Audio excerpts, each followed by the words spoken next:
In the cold shadows of a Wyoming night, Josephine Vance carried a ledger powerful enough to destroy an empire and dangerous enough to get her killed.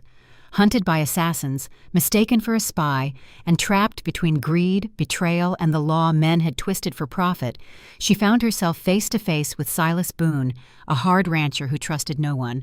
But when bullets, fire, and buried truths threatened everything, two wounded souls learned that real strength is not standing alone. It is choosing who stands beside you. This is a story about justice, redemption, trust, and the courage to build a life from broken pieces. If this Western tale speaks to your heart, please like, comment, share it with someone who believes in freedom, and subscribe for more powerful frontier stories.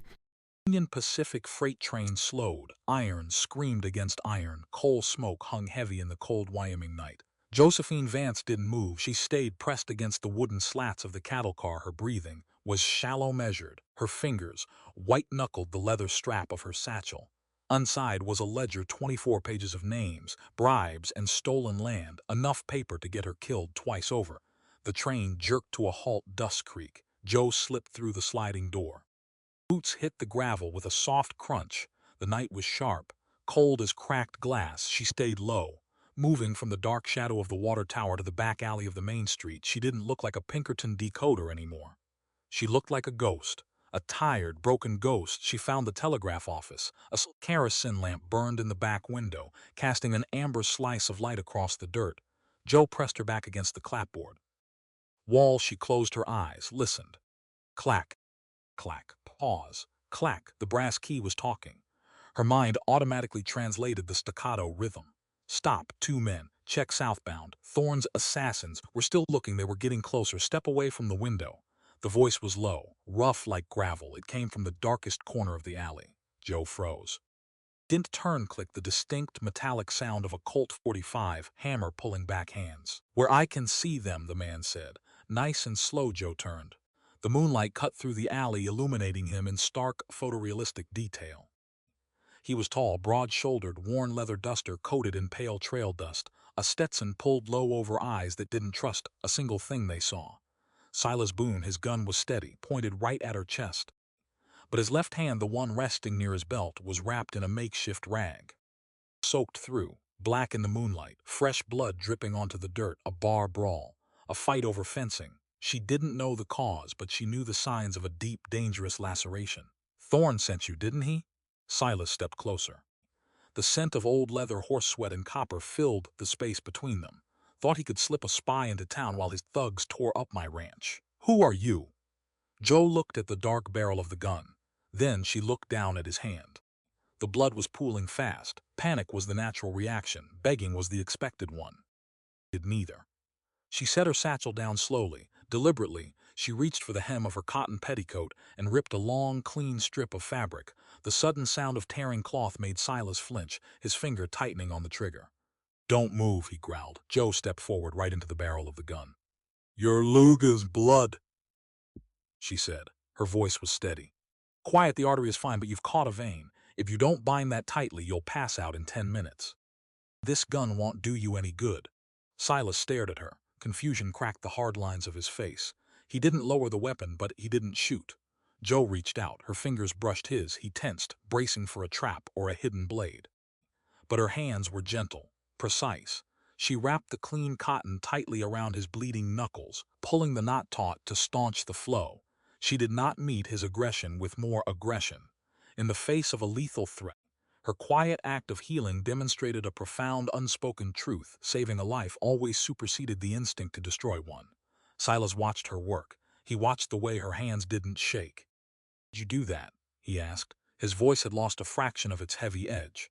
Joe finished the knot. She looked up, her eyes finally locking onto his. Because life is too fragile out here to let a man bleed out over a misunderstanding, Joe said, her tone carrying a quiet, unshakable conviction. A gun doesn't make a man strong, Mr. Boone. It just makes him loud. True strength is recognizing the value of the human life standing in front of you, even when you're terrified of what they might represent. You're pointing a weapon at a threat you invented. I'm just a woman trying to survive the night. Silas looked at his bandaged hand.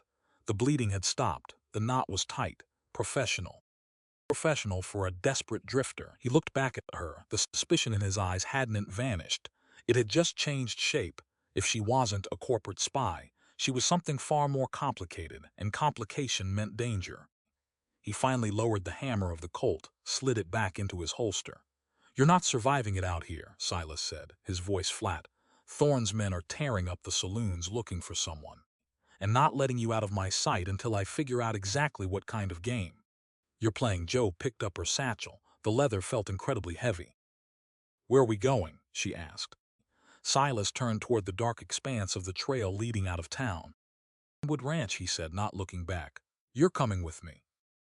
Joe followed him into the dark. She was walking into a prison of his making, but for tonight, a prison was the safest place she could possibly be. The ride to Ironwood Ranch was a cold, silent affair, 3 miles of open prairie beneath a moon that offered no warmth. Joe sat stiffly in the saddle of the spare mare Silas had brought. She didn't speak, neither did he. The only sounds were the rhythmic thud of hooves on packed dirt and the wind howling off the Bighorn Mountains. Dawn broke before they reached the property line. The sun crawled up the horizon, painting the Wyoming dust in harsh, photorealistic strokes of gold and rust. Ironwood Ranch wasn't a grand estate. It was a fortress built of sweat and pine, a sturdy log house, sprawling barn, fences that stretched out like ribs protecting a beating heart. Silas dismounted. He tied his horse to the hitching post. He didn't offer Joe a hand down. She didn't expect one. She slid off the mare, her boots hitting the dirt. Her legs ached, her chest felt tight, but her posture remained perfectly straight. "Full," Silas said. His voice was gravel in the morning air. "You'll take the room off the kitchen. It has a lock."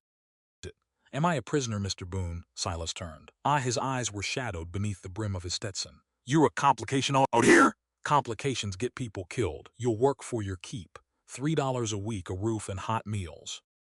You stay in my sight, you don't ride into town alone, and if I catch you sending messages to Thorne, I won't need the sheriff to handle it." Joe held his gaze. "A fair wage for a fair day's work. I accept the terms. Don't mistake this for charity," he warned. Joe replied quietly, "Charity is for people who can't carry their own weight. Carry mine." Silas stared at her a second longer. Then he turned on his heel. "Kitchen is through the back door. Breakfast is at 6. Joe took the room. It was small, a narrow cot, a washstand with a cracked pitcher, and a single window looking out over the western pasture. It smelled of old wood and lye soap. It was perfect. It was safe. She didn't sleep at 4:30, the sky still bruising purple. Joe tied an apron over her travel-stained dress. She walked into the kitchen. The iron stove was cold. She found the kindling, struck a match, and coaxed a fire to life. A smell of wood smoke grounded her. She found flour, lard, and salt. She mixed biscuits. She found the coffee tin. By the time the grandfather clock in the hall struck 5:30, the kitchen was warm. The scent of roasted coffee beans and baking bread filled the heavy air. At 5:45, heavy boots sounded on the wooden floorboards. Silas walked in. He stopped dead in the doorway. He looked at the stove. He looked at the steaming pot of coffee. Then, he looked at Joe. "I didn't tell you to cook," he said. "You told me I was working for my keep," Joe replied, pulling a pan of biscuits from the oven with a folded cloth.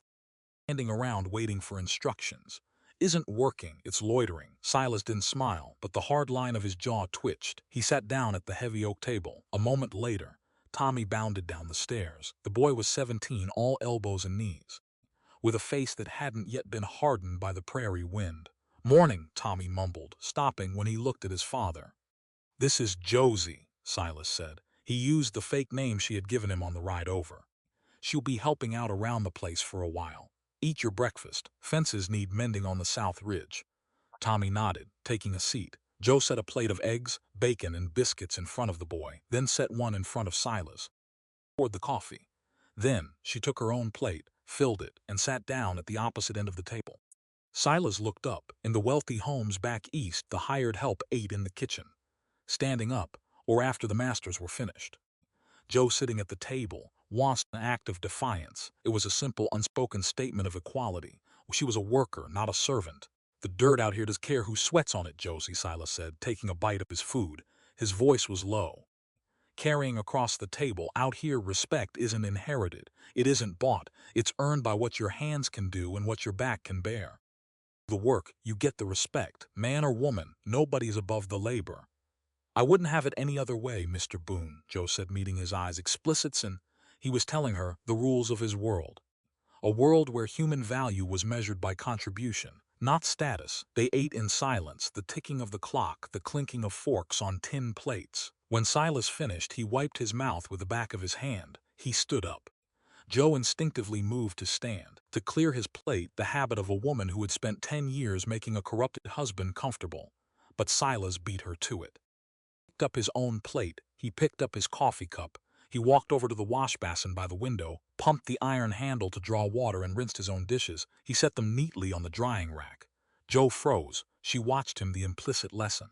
He thought she was a corporate spy. He didn't trust her, but he didn't degrade her. He didn't expect her to clean up after him like a maid. He cleaned up after himself, sharing the burden of the household.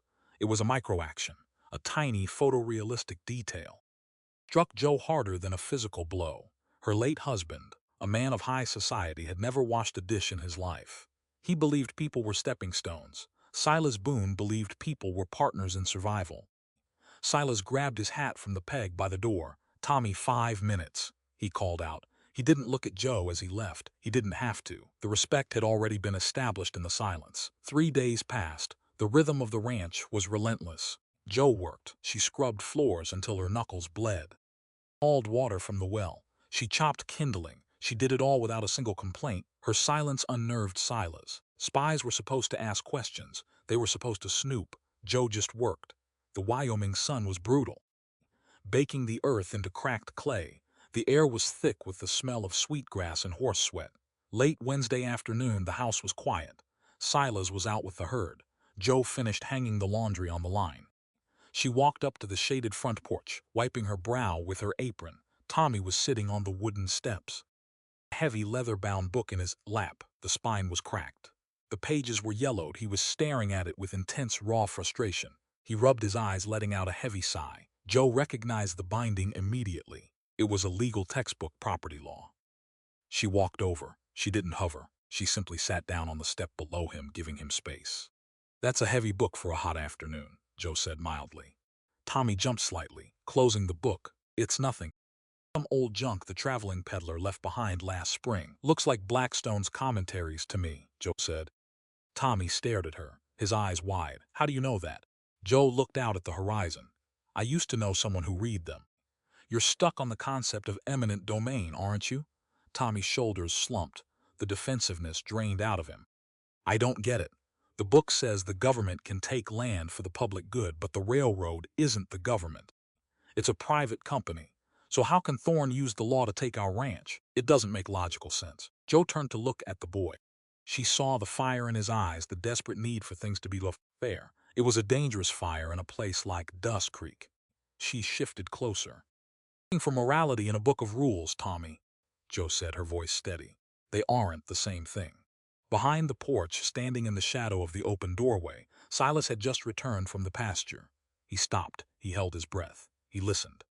"But the law is supposed to be right," Tommy argued, his voice cracking slightly. "It's supposed to protect people like my pa." "The law," Joe said, enunciating every word with rhythmic clarity, "is merely a tool, like a hammer. In the hands of a builder, a hammer creates a home. In the hands of a thief, it breaks a window. Harrison Thorne is using the law as a sword because he has the money to swing it. But that doesn't mean you can't learn how to forge a shield." Tommy looked down at the book. "I'm just a rancher's kid. I don't have the schooling to fight a man in a velvet suit." Reached out, tapped the cover of the heavy book. "Listen to me, Tommy," Joe said, delivering the words with absolute explicit conviction. "Knowledge isn't an East Coast elite privilege. It isn't reserved for men who smoke cigars in mahogany rooms. Education is a fundamental human right. You have a brain and you have a will. That boy reading on the porch in Wyoming has just as much right to the law as the judge sitting in Washington. If you want to stop men like Thorne, you don't do it with a gun. You do it by learning their language so well that they can never lie to you again. The law was written to be a shield for the vulnerable. You just have to learn how to pick it up." In the shadow, Silas felt his chest tighten. He looked at his hands, calloused, scarred. He'd spent his whole life fighting with his fists, fighting the land, fighting the war, fighting his own grief. He had always thought Tommy's books were a distraction, a waste of daylight. But hearing Joe speak, hearing the fierce Protective respect she had for his son's mind shook the very foundation of his suspicion. A corporate spy wouldn't arm a rancher's son with the intellectual weapons to fight her own boss. Silas quietly backed away from the door. He walked around to the barn. He needed air. He needed to think. The cracks in his armor were showing midnight. The ranch was dead quiet. The only light in the house came from the kitchen. Silas couldn't sleep. The tension of the impending railroad buyout gnawed at his gut. He walked down the stairs in his stocking feet, moving silently over the floorboards. He saw the flicker of a kerosene lamp spilling from the kitchen table. He drew his Colt instinct. He pressed himself against the doorframe and peered inside. Jo was sitting at the heavy oak table. She was completely still. In her hand was a charcoal pencil. On the table in front of her was a large piece of butcher paper. She wasn't looking at anything. Her eyes were closed. Her fingers moved with rapid, practiced precision, drawing lines, making hash marks, writing numbers. Silas stepped into the light. His shadow fell across the table. Jo's eyes snapped open. Her hand instinctively covered the paper, but she wasn't fast enough. Silas stepped forward, the gun pointed low but ready. He reached out and snatched the butcher paper from under her hand. He looked at it. It was a map. A standard one. It was a highly detailed photorealistic schematic, topographical lines, river cross-sections, and running right through the middle of it was a thick, dark line tracing the exact proposed route of the Transcontinental Railroad. It showed the grade, the elevation, and the exact acreage required. It showed Ironwood Ranch sitting right on the crucial choke point. Silas's blood ran cold. "You drew this from memory," Silas said. His voice was a dangerous whisper. Jo stood up. She didn't back away. "This is consortium property," Silas said, stepping closer. The air in the kitchen turned volatile. "These are Thorne's private survey maps, the ones he keeps locked in the bank vault in town." "How do you know them?" "I have a good memory," Jo said smoothly. "Don't lie to me." Silas raised the gun just an inch. The brass of the lamp caught the cold steel of the barrel. "I heard you talking to my boy today, talking about justice, about the law. I almost believed you. I almost let my guard down. And now I catch you drawing the very map Thorne is using to steal my life. So we'll ask you one last time, Josie. Who the hell are you?" Jo looked at the map in his hand. Then she looked at the gun. She took a slow breath. The implicit truth. She couldn't tell him everything. Not yet. If she told him she had the ledger of bribes, he would go to the sheriff. And the sheriff was bought. Silas would be killed to protect him. She had to stay the enemy a little longer. "I know the map, Mr. Boone, because it is my business to know what the enemy is planning," Jo said, her voice dropping into a hardened, professional cadence. "You think Thorne wants your land just for the track? Look closer at the elevation marks I drew on the ridge." Silas frowned. He kept the gun steady, but his eyes flicked to the paper. Above Ironwood's pasture, Jo had drawn a secondary line.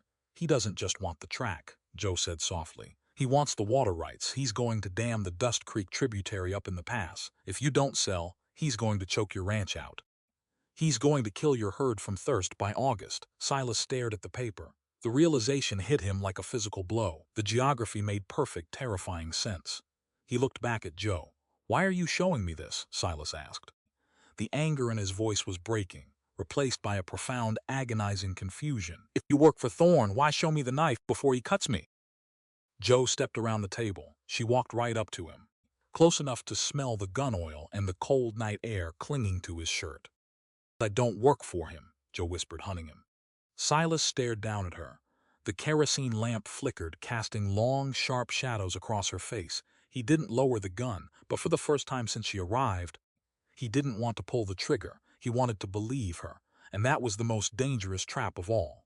The whistle of the Union Pacific engine did not sound like progress. It sounded like a scream. It echoed off the Bighorn Mountains, shattering the quiet of Dust Creek. Harrison Thorne had arrived. He didn't travel in a passenger car. He traveled in a private Pullman, lined with crushed red velvet and polished mahogany. When he stepped onto the dirt platform, he didn't look at the town. Through it, like it was already gone. He wore a tailored charcoal suit. A gold watch chain gleamed against his vest. He looked like money. Cold, absolute, unforgiving. Silas Boone watched from shadows of the general store porch. He leaned against a wooden pillar. His jaw was set tight. Thorne didn't walk alone. Two men flanked him, heavy men, whose coats hung loosely over the unmistakable bulge of shoulder holsters. Silas pushed off the pillar. He walked across the dusty street toward the town bank. He needed an extension on his spring loan to buy feed, a routine transaction. He had made it for 10 years. He walked into the bank. The air inside was stifling. Ezra, the bank manager, wouldn't look him in the eye. "I can't do it, Silas," Ezra said. His voice was a nervous flutter. He shuffled papers on his desk. "The board in Cheyenne. They called in all the local debts. Can't pay the balance by Friday, we foreclose." Silas planted his hands on the mahogany desk. "I've banked here since this town was just tents," Silas said, his voice a low, dangerous rumble. "My credit is my word, and my word is iron." "Your word isn't currency anymore, Silas." The voice came from the doorway, smooth, cultured, poisonous. Harrison Thorne stood there, smiling. He walked into the bank, his cane tapping rhythmically on the floorboards. "Mr. Boone," Thorne said, stopping a few feet away, "I hear you're having cash flow problems. A shame. Wood is a beautiful piece of land, but progress requires capital, and you, sir, are out of capital." Silas turned slowly. He looked at Thorne. "The gold watch." "My land isn't for sale, Thorne. You not to the consortium." Thorne sighed. A practiced theatrical sigh. "You misunderstand the situation," Thorne said gently. "I am not here to negotiate. I am here to facilitate an inevitable transition. Your ranch sits on the only viable grade for our western expansion. Rain will come through Ironwood. The only question is whether you were standing on the tracks or sitting in the parlor when it happens." Silas didn't flinch. He didn't raise his voice. He delivered his words with the weight of a falling anvil. "You look at a map, Thorne, and you see numbers," Silas said. "You see profit margins. But a man's life is in a line item on a ledger. This land is built on the sweat and bone of free people. You use your money to buy politicians and scare bankers. But economic force is just another kind of violence. Stripping a man of his livelihood to line your pockets isn't business, it's theft. And a human being's right to keep what they've built outranks your right to a dividend, the explicit lesson." Silas was drawing the line in the sand. Did not dictate morality. The right to property, the dignity of labor, could not be erased by corporate greed. Thorne's smile vanished. His eyes turned flat, cold. "We will see what your dignity is worth by Friday, Mr. Boone," Thorne said. He turned and walked out. Across the street, in the alley beside the apothecary, Joe watched. She stood perfectly still, blending into the shadows. She had followed Silas into town. She had seen Thorne step off the train. Her blood had run cold at the sight of him. The man who had orchestrated her husband's demise, the man who wanted her dead. She watched Thorne leave the bank. She watched his two thugs break off, heading toward the saloon. Joe didn't follow Thorne. She followed the thugs. She slipped through the alleyways. Silent, a ghost, she crept up to the side of the saloon, pressing her ear against the thin wooden siding near the open window. The men were drinking. They were laughing. And they were talking. "Tonight, South Ridge, we cut the wire and stampede the herd into the ravine. Boone will be ruined by morning." Joe pulled back. Her heart hammered against her ribs, the implicit lesson. She didn't run to Silas to tell him what to do. She didn't act like a frightened victim needing a savior. She acted like an equal, a partner in the war. She hurried to the livery stable. She saddled her mare in record time. She rode out of town hard, taking the back trails. Pushing the horse to a dangerous gallop, she reached the south ridge of Ironwood an hour before dusk. She didn't have a gun. Didn't need one. She had her mind. Joe found the section of fence the men planned to cut. It was a blind corner, hidden by a crop of heavy boulders. She worked fast. She gathered dry brush, pine needles, deadwood. She built a massive sprawl fire line, 50 yards back from the fence, right between the herd and the drop-off of the ravine. She didn't light it. She waited. The sun dropped. The prairie turned black. The wind howled. Hours later, she heard the crunch of hooves on gravel. 2 riders, approaching the blind corner. Joe struck a match. She dropped it into the dry pine. The fire roared to life in an instant, a massive wall of flame leaping into the night sky. The sudden, violent burst of light and heat spooked the saboteurs' horses. The animals reared, screaming, throwing one of the men into the dirt. The Ironwood herd, grazing nearby, panicked at the fire, but they didn't run toward the ravine. The fire blocked them. They stamped safely away, deeper into Silas-protected pasture. The 2 thugs, blinded by the flames and struggling with their terrified horses, panicked, scrambled back into their saddles, and rode hard back toward Dust Creek. Joe stood in the flickering orange light, her face smeared with ash, her breath coming in heavy, rhythmic gasps. She watched the fire burn down safely against the rocky outcrop. She had saved the herd. She had saved the ranch. And Silas would never know she was the one who did it. She rode back to the bunkhouse before Silas returned. She washed the ash from her hands. She went to sleep. She was the wolf at Thorn's door. He just didn't know it yet. The night was dead. The kind of dark that swallow sound. Silas lay in his bed, staring at the ceiling. The threat from Thorn hung in the room, like stale smoke. Foreclosure by Friday. Sabotage in the shadows. His chest felt tight, a heavy iron band wrapped around his ribs. Then he heard it, a sharp, violent thud from the barn, wood splintering, a low, guttural groan. Silas was out of bed before he fully woke. Silas pulled on his boots, grabbed a lantern, and sprinted across the cold dirt yard. He threw open the barn doors. In the third stall, his prized quarter horse, a massive roan named Jericho, was down. The horse was thrashing violently, kicking at its own belly, rolling in the sawdust. Its eyes were rolled back, white and terrified. Foam flecked its muzzle, colic a twisted intestine. It was agonizing, and out here was miles from a veterinarian. It was almost always a death sentence. "Easy, boy," Silas hissed, vaulting over the stall door. "Easy." He grabbed the halter, trying to pull the horse's head up. If Jericho kept rolling, his gut would twist further. He would die in agony. Silas strained, his muscles burning, but the horse was 1,000 pounds of panicked muscle. Shadow fell over the stall. Jo stood there. She wore her simple cotton nightgown, a heavy wool shawl thrown over her shoulders. Her hair was loose, wild around her face. She didn't gasp. She didn't ask foolish questions. She simply stepped over the stall door. "Grab the lead rope," Jo commanded. Her voice cut through the panic, sharp-focused. "We have to get him on his feet. If he stays down, he dies." The implicit lesson. She didn't defer to Silas because he was the man of the ranch. Crisis competence is the only currency that matters. They were two workers facing a disaster, equals in the dirt.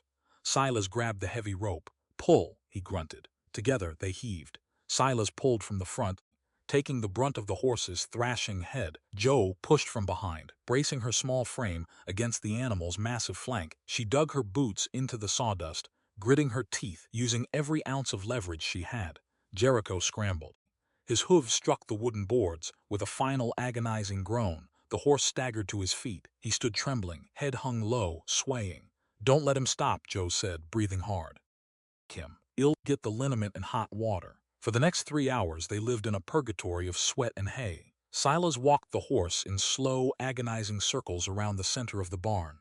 Jo ran back and forth from the kitchen, hauling boiling water. She soaked heavy wool blankets, wringing them out with her bare, blistering hands. She wrapped the steaming blankets around the horse's belly to ease the cramping muscles. It was grueling, filthy work. Joe's nightgown was soaked in sweat and dirty water. Silas' shirt clung to his back. They worked in tandem, a silent, perfectly synchronized machine. When Silas' grip slipped on the lead rope, Jo caught it. When Jo staggered under the weight of a water bucket, Silas reached out and took the handle. They didn't speak. They didn't need to. Compassion wasn't a poem. It was blistered hands. It was shared exhaustion. Around 3 in the morning, the horse finally stopped trying to kick its belly. Jericho let out a long, shuddering breath.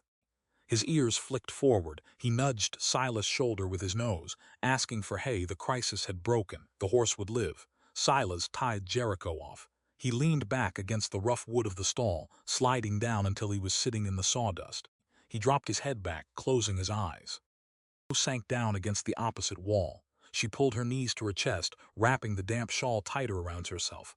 She was shivering. The cold of the humid night was creeping back in. Silas opened his eyes. He looked at her, really looked at her. The hard-guarded woman from the telegraph alley was gone. The polished, quiet worker from his kitchen was gone. All that was left was a person, stripped down to the absolute bone by exhaustion. Silas reached out. He picked up a clean, dry horse blanket from a nearby bale. He tossed it across the aisle. Landed softly in Jo's lap. "Thank you," she whispered, pulling the heavy wool around her shoulders. "You didn't have to come out here." His voice was ragged, stripped of all the anger and suspicion. "You could have stayed in bed, let the animal die. It's not your loss." Jo stared at the lantern light flickering on the dirt floor. "Pain is pain, Mr. Boone," Jo said quietly. "It doesn't matter who it belongs to. When you see something suffering, you don't calculate what it owes you before you decide to help." Silas let out a slow breath. He stared at his calloused hands. "My wife left 8 years ago," Silas said. Words fell into the quiet barn like heavy stones. He hadn't spoken them aloud in years, not like this. She packed a bag while I was out mending the western fence. She took the stagecoach to Denver, left a note on the kitchen table. Said the wind here was too loud. Said the dirt was too deep. Joe didn't offer hollow sympathy. She just listened. I spent a long time hating her. Silas continued, his voice dropping to a low rasp. Then I spent a long time hating myself. Figured I didn't give her enough. Then I just decided it was safer to keep the doors locked. If you don't let anyone in, they can't take anything when they leave. Joe looked up. Looked across the aisle at the broken man in the sawdust, the explicit lesson. That isn't safety, Silas, Joe said. It was the first time she used his given name. It felt heavy in her mouth. That's a prison. Grief doesn't care if you're a cowboy holding a ranch or a woman running from her past. It levels us all. We all carry ghosts. But locking the door against the world doesn't keep the pain out. It just locks you inside with it. And it starves the parts of you that still know how to live. Silas met her eyes. The space between them felt incredibly small. "And what are you running from, Joe?" Silas asked softly. Pulled the blanket tighter. The truth was right there, sitting on her tongue, the ledger thorn, her husband's corruption, but she couldn't say it, not yet. The burden was still too dangerous to share. "I'm running from the mistake of believing that comfort was the same thing as truth," Joe whispered. "I let someone else dictate what my life meant. I won't do it again." Silas nodded slowly. He didn't push. He respected her boundary. He leaned his head back against the wall again. "Sleep, Joe," he murmured. "You too, Silas." They didn't move.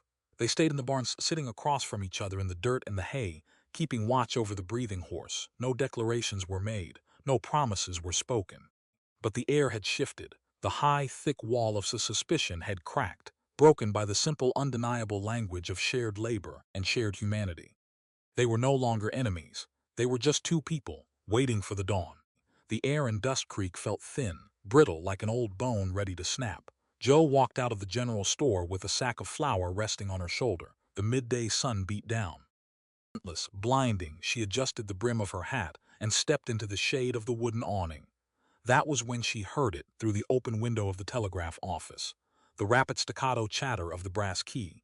Joe stopped. She didn't turn her head. She just closed her eyes and let her mind do what it had been trained to do. Translate. Clack. Clack, clack. Pause, clack.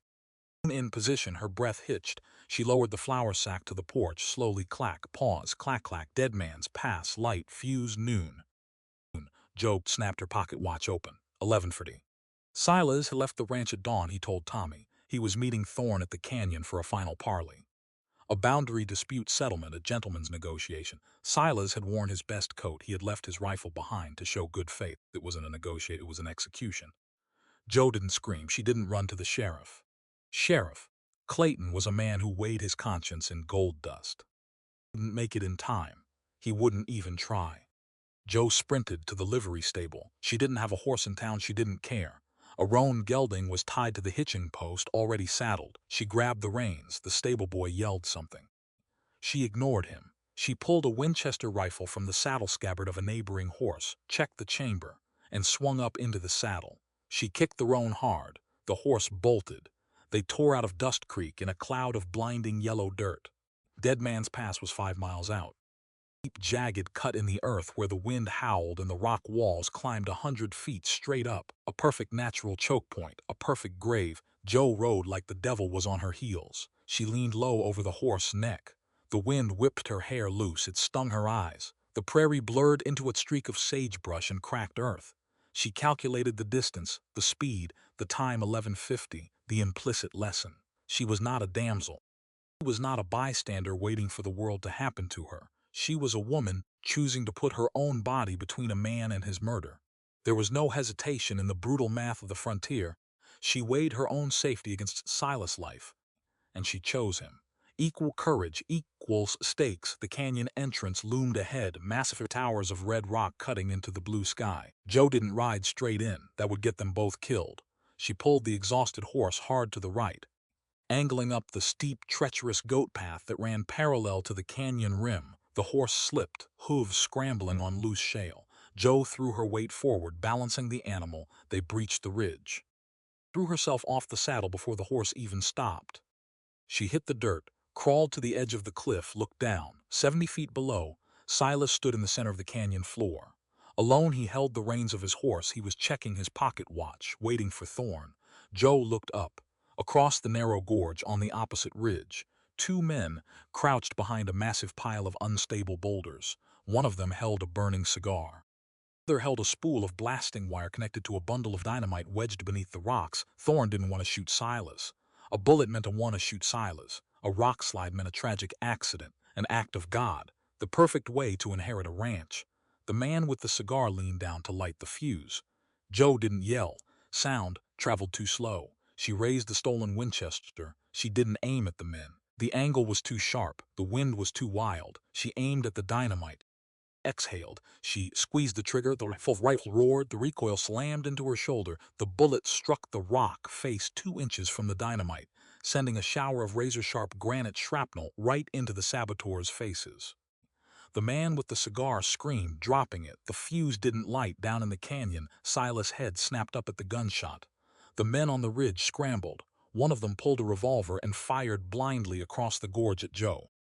The bullet whined past her, kicking up dust. The second man pulled a match. He struck it against his boot. He lunged for the fuse. "Silas, move!" Joe screamed, her voice tearing her throat. She didn't wait to see if he heard. She abandoned her cover. She scrambled down the steep sliding shale of the canyon wall, falling more than running. Sharp rocks tore at her dress, scraped her hands raw. The fuse caught. It hissed, a violent, sparking snake burning toward the charge. Silas realized what was happening. He dropped the reins and ran. But the canyon floor was loose sand. His boots sank. He wasn't going to make it. Joe hit the canyon floor running. Her momentum propelled her forward. She hit Silas at a dead sprint. She wrapped her arms around his waist. Her momentum took them both off their feet. They crashed into the dirt, rolling hard into the deep, recessed alcove carved into the canyon wall. "Cover your head!" The dynamite detonated. The sound was not a noise. It was a physical blow. It punched the air out of Just's lungs. The ground heaved violently. A massive, deafening roar ripped through the canyon as tons of red rock, shale, and earth sheared off the cliff face. The sky vanished, replaced by a terrifying, choking cloud of black smoke and pulverized stone. Boulders the size of wagons crashed onto the canyon floor where Silas had been standing 2 seconds prior. The earth shook so hard it rattled Joe's teeth. She pressed herself over Silas, shielding his head, burying her face in his shoulder as a rain of gravel pelted her back. And then silence, a ringing, heavy silence. The dust was thick, suffocating. Joe coughed, tasting copper and dirt. She rolled off Silas, collapsing onto her back in the alcove. Her ears were bleeding slightly. Her hands were torn open. Beside her, Silas groaned. He pushed himself up on one elbow. He was covered in gray dust. He blinked, shaking his head, trying to clear the ringing. He looked at the wall of rubble blocking the canyon path, a tomb of rock. Then he looked at Joe. She was lying in the dirt, breathing hard, a stolen rifle beside her, bleeding, alive. Silas stared at her, the gears in his mind grinding to a halt. Cursing, breaking apart, the woman he thought was a corporate spy, the woman he thought was sent to ruin him. She had just thrown herself under a collapsing mountain to save his life. Joe turned her head. She met his eyes through the settling dust. She didn't smile. She didn't ask for a thank you. "We need to go," Joe said, her voice a raspy whisper, "before they come down to check the bodies." The ride back to Ironwood was a slow, grueling crawl. They shared Silas' surviving horse, avoiding the main roads. Cutting through the dense pine stands of the foothills, Silas rode in the saddle. Joe sat behind him. Arms were wrapped tight around his waist to keep from slipping. Her head rested against his back. He could feel her heart beating against his spine, steady, relentless. Silas felt physically sick, not from the blast, from the profound, crushing weight of his own blindness. The sun was sinking behind the mountains by the time they reached the ranch. Tommy was out back, chopping wood. He dropped the axe when he saw them, the blood, the dust. "Pa! What happened?" "Rock slide," Silas said. His voice sounded hollow. "Dead. We're fine. Put the horse up. Don't go into town." Silas didn't wait for the boy to answer. He walked up the porch steps. Joe followed silently. They went into the kitchen, the heart of the house. Joe went straight to the pump. She washed her hands. The water in the iron basin turned pink with her blood. She grabbed a clean towel, dried her hands, and turned around. Silas was standing in the center of the room. He hadn't taken his hat off. He hadn't brushed the dirt from his coat. He was just looking at her, like he was seeing her for the very first time. "Who are you?" Silas asked. The question wasn't an accusation anymore. It was a plea. Joe walked to the oak table. She sat down. She laid her hands flat on the wood. "My real name is Josephine Vance." she said. Her voice was calm. The wall was finally down. I used to work for the Pinkerton Detective Agency in Washington. Coded telegraph intercepts during the war. After the war, I married a lawyer, Arthur Vance. Silas pulled out a chair. He sat across from her. He didn't speak. Arthur was a good man once, Jode continued, staring at the grain of the wood. He defended homesteaders. He believed in the law. But the railroad came, the consortium. They realized it was cheaper to buy lawyers than to fight them in court. Harrison Thorne bought Arthur. Silas' jaw tightened at Thorne's name. It didn't happen overnight, Jo said, her voice dropping. It was slow. Here, a favor there, a retainer. Before I knew it, my husband was the architect of Thorne's land grabs. He wrote the legal loopholes that threw families out into the snow. I didn't see it, or maybe I chose not to. The house was warm, the dresses were silk, it was easy to look the other way. Jo looked up. Her eyes met his, fierce and unblinking 2 months ago. Arthur grew a conscience. He realized Thorne was planning to use the Pinkertons to break a rail strike violently. He threatened to expose the bribery. 3 days later, his carriage went off a bridge into the Potomac River. The police called it an accident. The grandfather clock in the hall ticked heavy and rhythmic. I knew it wasn't, Jo said. I found his hidden safe. Inside was a ledger. Every bribe, every corrupt judge, every sheriff Thorne owns, including yours. Emmett Clayton is on the payroll, Silas. That's why I couldn't tell you. If you went to the law, Thorne would know exactly where I was. You would be dead, and the ledger would burn. Silas sat perfectly still. Pieces of the puzzle slammed into place, her ability to read the telegraph in town. The photorealistic map she drew from memory, her refusal to back down from a gun, her instinct to save the herd. She wasn't a spy. She was a weapon, and she was pointed right at Thorne. You brought the ledger here, Silas said. I brought it west, Jo corrected. Because this is where the consortium is hitting. Hardest, I'm trying to find an honest federal judge. But I ran out of money. I got stuck in Dust Creek. I met a cowboy in an alley who pointed a gun at my chest. Silas looked down at his own hands. The knuckles were scarred, hard, brutal. He had survived his wife's abandonment by turning his heart to stone. He had survived the frontier by assuming everyone was an enemy. He had looked at Jo and seen a threat, because seeing a human being was too terrifying, the explicit lesson. Silas took a deep, ragged breath. He looked Jo in the eye. I judged you through the lens of the people who betrayed me, Silas said, his voice carrying the heavy, resonant timbre of absolute truth. I looked at you, and I didn't see a woman fighting for her life. I saw a ghost of my own making. I stripped you of your individuality, because it was easier for me to be angry than to be vulnerable. Jo listened. Didn't interrupt, that's my failing. Jo? Silas continued, leaning forward. Not yours, I kept you in a small room. I watched you sweat in the dirt, expecting you to stab me in the back. Respect doesn't start from a place of suspicion. It has to start by viewing the person standing in front of you as an equal, as a human being with their own burdens. You carried yours alone, and you still risked your life for mine. He reached across the table. He didn't grab her hand.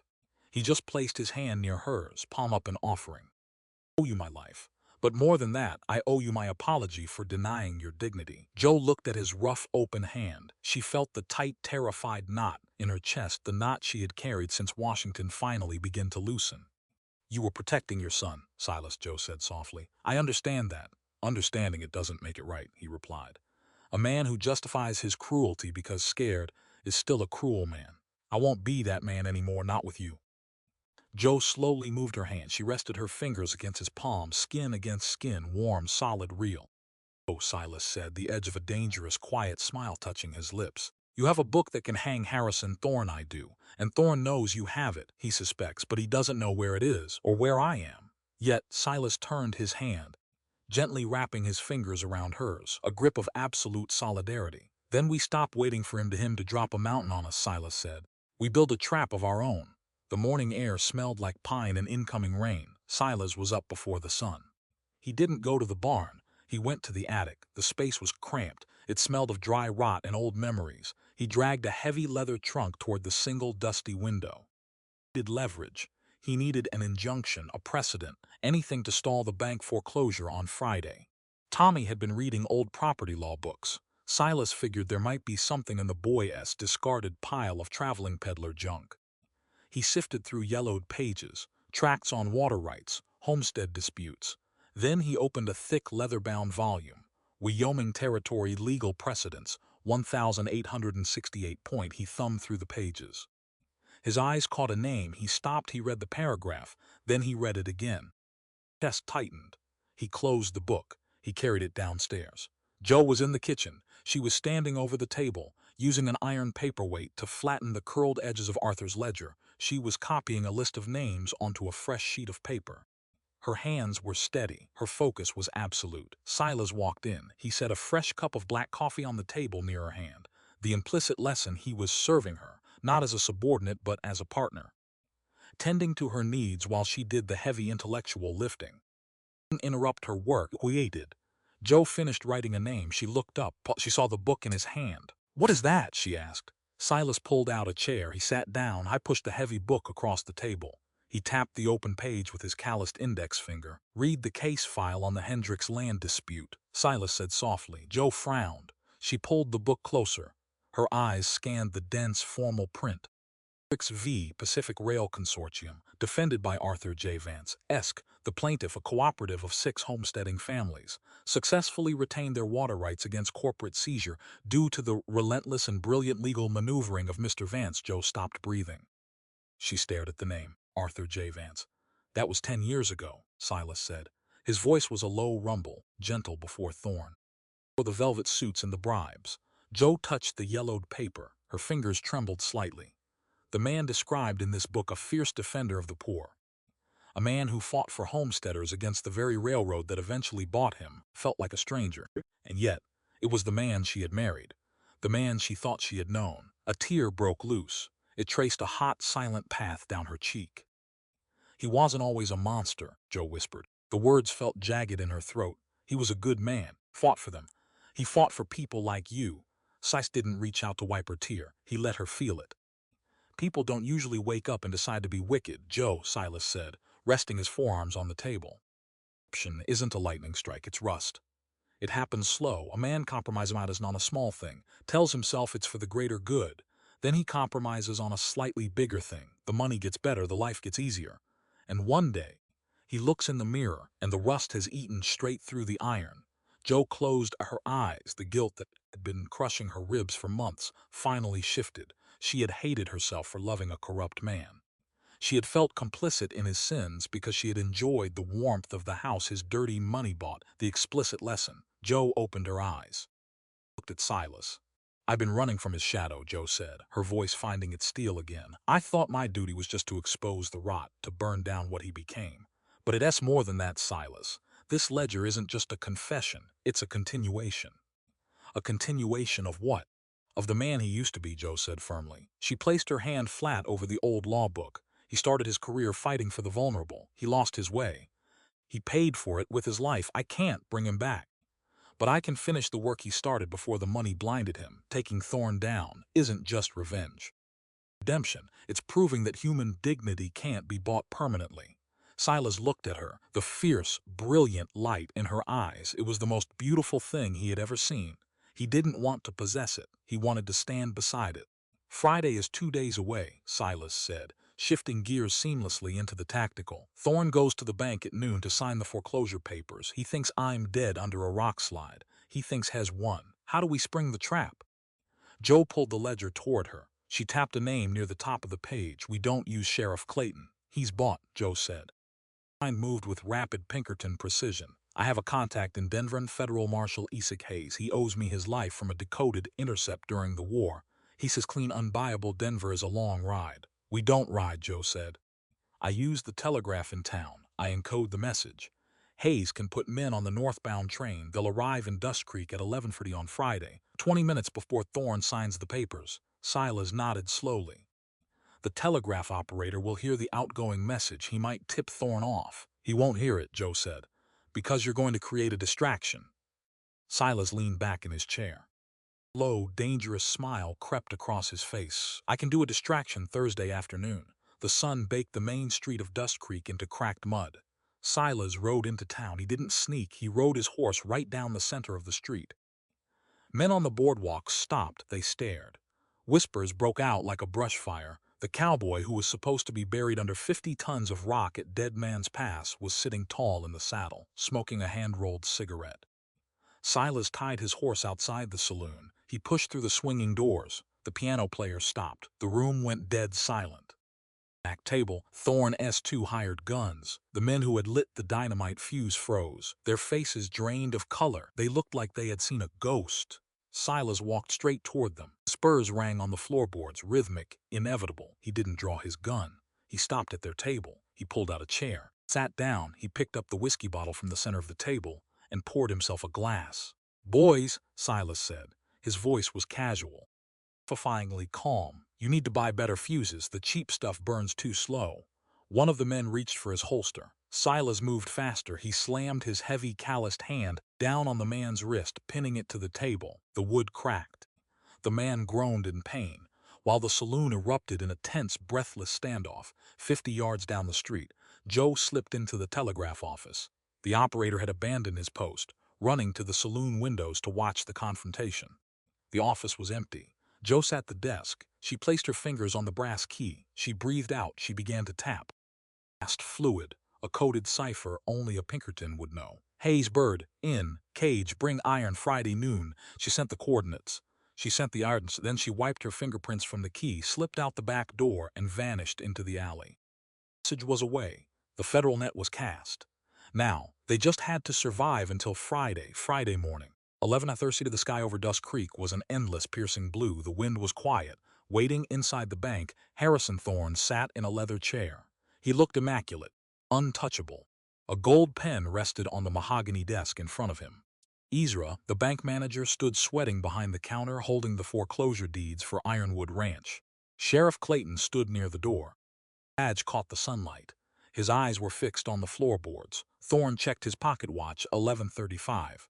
"It seems Mr. Boone's miraculous survival yesterday was merely a temporary delay of the inevitable," Thorne said. His voice smooth as glass. "I expected him to come through those doors with a rifle. It appears he finally understands his place." The heavy oak doors of the bank swung open. Silas Boone walked in. He didn't have a rifle. His Colt was holstered.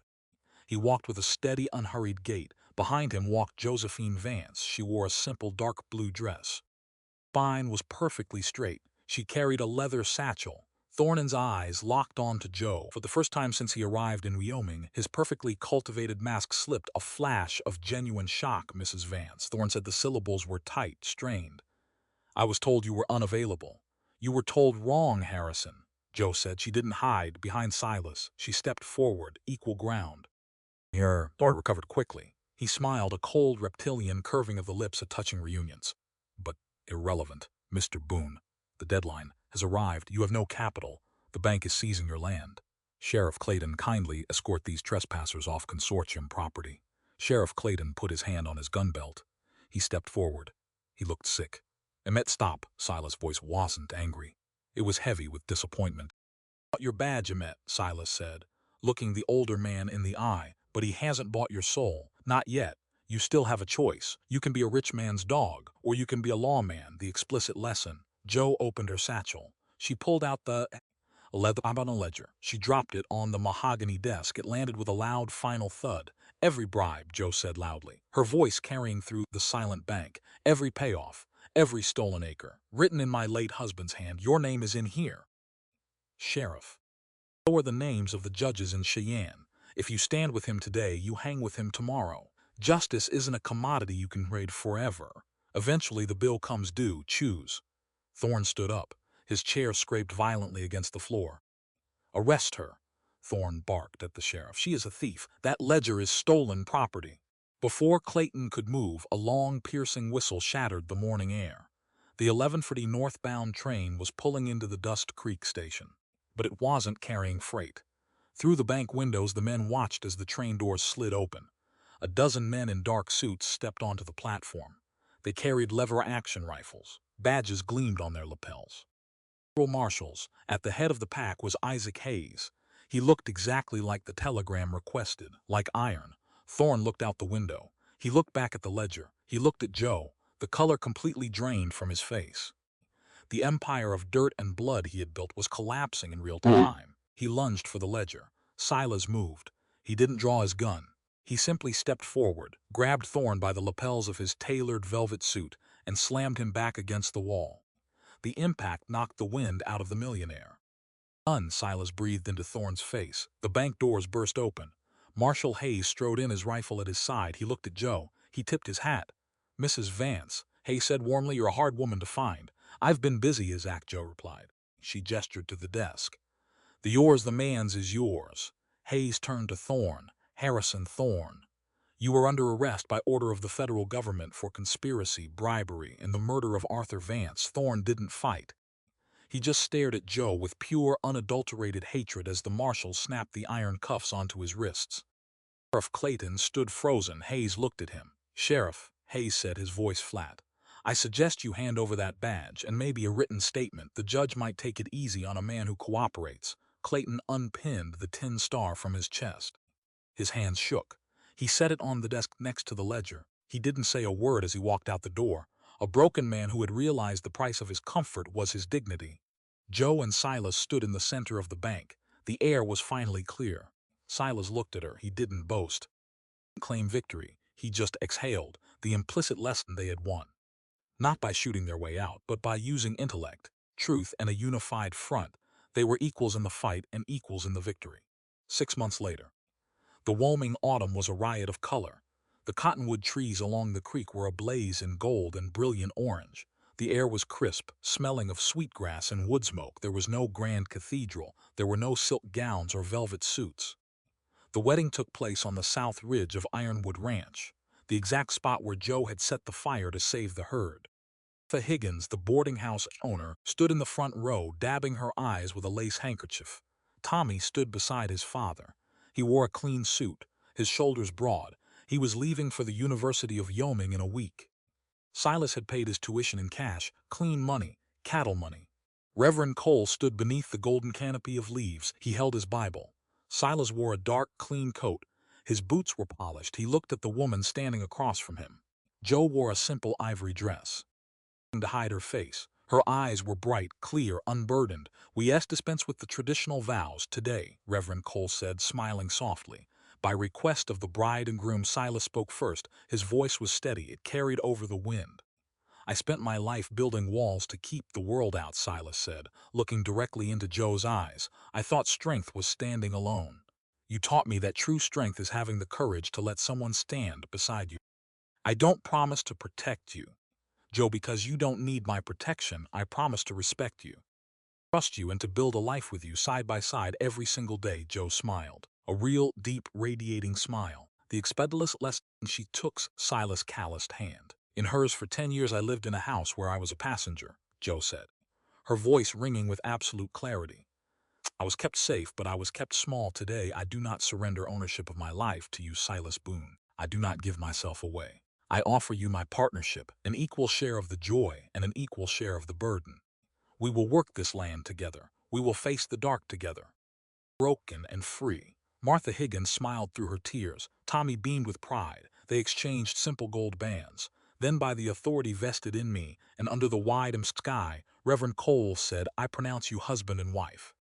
Silas didn't grab her. He didn't dip her. He stepped forward, took her face gently in his hands, and kissed her. It was a kiss built on a foundation of granite, solid, real, earned. When they broke apart, Joe looked out over the sprawling, golden expanse of Ironwood Ranch. It wasn't a hideout anymore. It wasn't a prison. Home. The winter of 1879 broke late. The snow had packed hard against the Bighorn Mountains. Ice choked the creeks. The wind howled for 4 straight months. But when the spring finally came, it didn't come quiet. It roared. The ice cracked. The rivers swelled. The Wyoming dirt turned black and rich, and the prairie grass shot up, brilliant and sharp. It was May. A year and a half since the gunshot in the canyon. Joe sat on the front porch of Ironwood Ranch. The morning sun warmed her face. She held a piece of paper in her hands. The edges were worn. It had come on the eastbound train 2 days ago. Silas walked up the steps. He carried 2 tin mugs of black coffee. He handed one to Joe. He sat down beside her on the wooden bench. He didn't ask what she was reading. He knew. "Tommy says the university library has a roof leak," Joe said, her eyes scanning the neat, precise handwriting. "But he finally got his hands on the new circuit court rulings. He's been studying the latest homestead disputes." Silas took a sip of his coffee. He looked out over the pasture. "Eating, he says his landlady makes a terrible stew." "So, yes, but is working harder?" Joe folded the letter.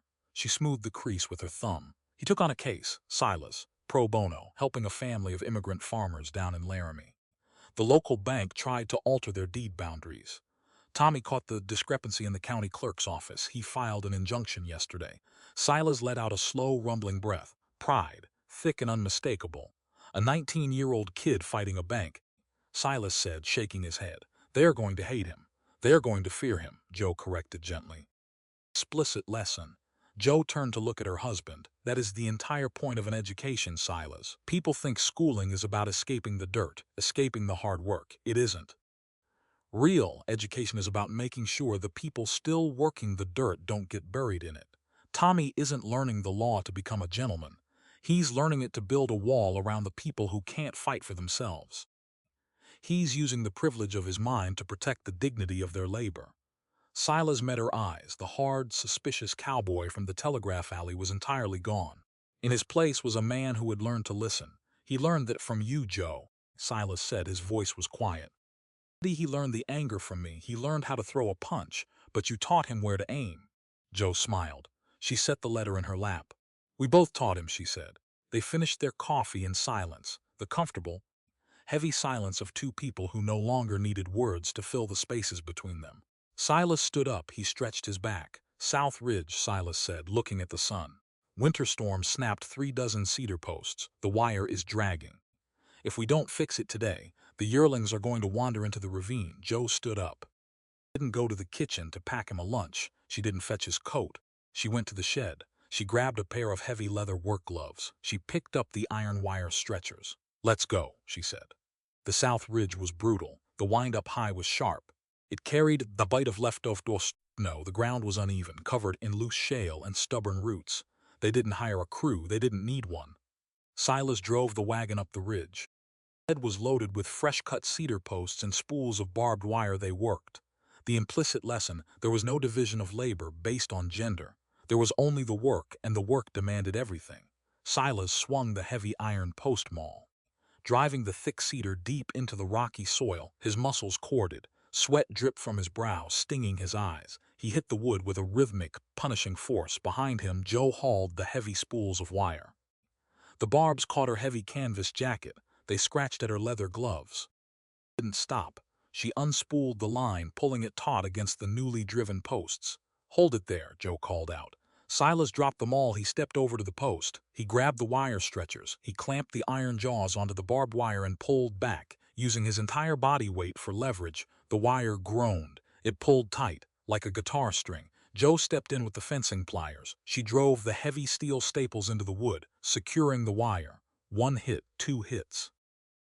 They moved to the next post. At noon, the sun was directly overhead. Blistering, they stopped. Silas dropped the maul in the dirt. He leaned against the wagon wheel, breathing hard. His shirt was soaked through. Joe walked over. Her face was smeared with dust. Her hands were trembling slightly from the sheer physical exertion of swinging the hammer. She reached into the wagon bed. She grabbed the canvas water canteen. She uncorked it. Took a long, deep drink. Then she wiped the mouth of the canteen with the back of her hand and passed it to Silas. He took it. He drank. He didn't offer her a seat in the shade. She didn't ask if he was tired.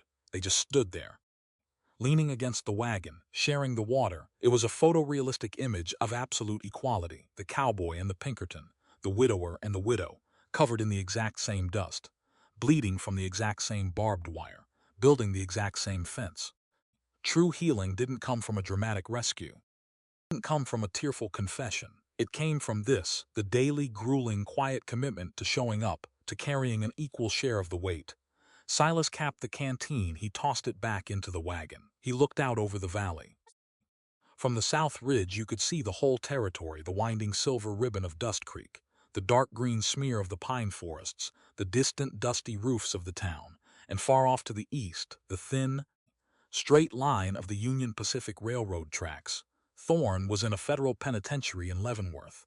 The consortium had fractured, broken by the federal indictments Joe's ledger had triggered. Train still ran. Progress still came, but it came differently now. It came carefully. I used to stand up here and look at those tracks, Silas said, his voice carrying over the wind, and all I felt was fear. I felt like a man standing on a beach watching a tidal wave come in. Joe stepped up beside him. Their shoulders brushed, and now she asked, now, said, turning his head to look at her. I just see a road. It brings things in. It takes things out, but it doesn't own the ground underneath it. Joe smiled. Looked down at her hands. The calluses were thick, permanent. The soft, unblemished hands of the Washington lawyer's wife were gone, replaced by the hands of a woman who owned her own life, the explicit lesson. I spent years thinking I had to run away from my past to survive it, Joe said softly. I thought if I could just get far enough west, the ghost of my husband's choices wouldn't catch me. But you can't outride the things you refuse to face. Healing isn't erasing the scars, Silas. It isn't pretending the bad things didn't happen. It's learning how to work with them. It's looking at the wreckage of your life and deciding to build a house out of the broken pieces. Silas nodded slowly. The wind ruffled the brim of his hat. I thought a man had to carry the whole world on his back to be a man, Silas said, his voice dropping to a gravelly murmur. I thought if I let anyone help me, I was weak. Turns out that S just a good way to break your spine. A real marriage isn't one person leading and the other following. It's two shoulders under the exact same beam. You saved my life in that canyon, Joe. But you saved my soul right here in this dirt. Joe reached out. She took his hand, their fingers laced together. Rough skin against rough skin, they didn't kiss. They didn't need a grand, sweeping gesture. The quiet strength of their grip was a vow all on its own. We have 20 more posts to set before dark, Joe said, looking down the ridge. Silas smiled, a real, deep, genuine smile that reached all the way to his eyes. Then we better stop talking and start swinging, Silas said. He let go of her hand. He picked up the heavy iron maul. Joe picked up the wire stretchers. They went back to work. The sun began its slow crawl toward the western mountains, casting long golden shadows across the Wyoming dirt. The rhythmic sound hammer echoed across the open prairie. Thwack, thwack. It sounded like a heartbeat, steady, broken.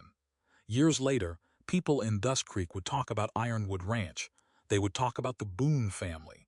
They would talk about the young lawyer who went to Cheyenne and changed the homesteading laws. They would talk about the quiet cowboy who refused to be bought. And they would talk about the woman with the sharp mind who walked out of the shadows and held the line. But the land didn't care about the talk. The land only remembered the sweat. It remembered the blood. It remembered the people who loved it enough to bleed for it. The wind blew through the newly strung wire. The cedar posts stood firm. Silas and Joe worked until the sun dipped below the horizon, until the sky bruised purple and the first stars cut through the twilight. Joe loaded the empty spools into the wagon. Silas took the reins. Joe sat beside him on the wooden bench. He clicked his tongue. The horses leaned into their harnesses. The wagon rolled slowly down the ridge. Heading back toward the warm yellow light burning in the windows of the ranch house, they rode in silence, side by side, unbroken and free. This story exists within the realm of fiction, where imagination shapes reality. Any similarities to real-life individuals, organizations, or events are entirely coincidental. The author does not endorse or represent any real entity through the content of this work. As the wagon rolls down from the south ridge, and the warm light of Ironwood Ranch glows against the Wyoming dusk, this story leaves us with a lesson, carved deeper than any railroad track, and stronger than any barbed wire fence. It reminds us that true justice is not born from wealth, power, or the men who hide behind polished desks and official papers. True justice begins when ordinary people refuse to let fear decide what is right. Josephine Vance entered Dust Creek as a woman hunted by corruption, carrying a ledger heavy enough to destroy powerful men, and dangerous enough to cost her life. But even with a gun pointed at her chest, she chose to heal before she chose to hate. That choice tells us who she truly was. She was not merely a fugitive, not merely a widow, and not merely a woman running from the wreckage of her husband's sins. She was a guardian of truth. She understood that knowledge, courage, and compassion can become weapons sharper than bullets when placed in the hands of someone who refuses to bow. Silas Boone, hardened by betrayal and grief, began this journey believing that safety meant suspicion and strength meant standing alone. But through Joe, he learned that walls do not protect a wounded heart. They only turn it into a prison. He discovered that real strength is not refusing help, but having the courage to trust again. Together, they prove that partnership is not one person saving the other. It is two people standing shoulder to shoulder when the world tries to bury them. They did not defeat Harrison Thorne with violence alone. They defeated him with truth, intelligence, patience, and the courage to expose what powerful men wanted hidden. And through Tommy, we see the story's future. Education is not a luxury for the privileged, but a shield for the vulnerable. The law, when understood by honest hands, can protect the very people it was once used to crush. That is one of the greatest meanings of this story. Progress without dignity is just another form of conquest. Wealth without conscience becomes theft. And land is not merely dirt on a map. It remembers the sweat, blood, and love of those who built a life upon it. Joe's journey teaches us that healing does not mean erasing the past. It means facing the wreckage, gathering the broken pieces, and building something honest from them. Silas's journey teaches us that a man does not become weaker when he shares the burden. He becomes whole. In the end, Ironwood Ranch survives not because one person was fearless, but because two wounded people chose trust over suspicion, justice over comfort, and partnership over pride. They were not rescued by the world. They rebuilt their place in it with their own hands. And as the hammer echoes across the Wyoming Ridge like a steady heartbeat, we understand the final truth. Freedom is not given by the powerful. It is claimed by those brave enough to stand, to work, to love, and to remain unbroken.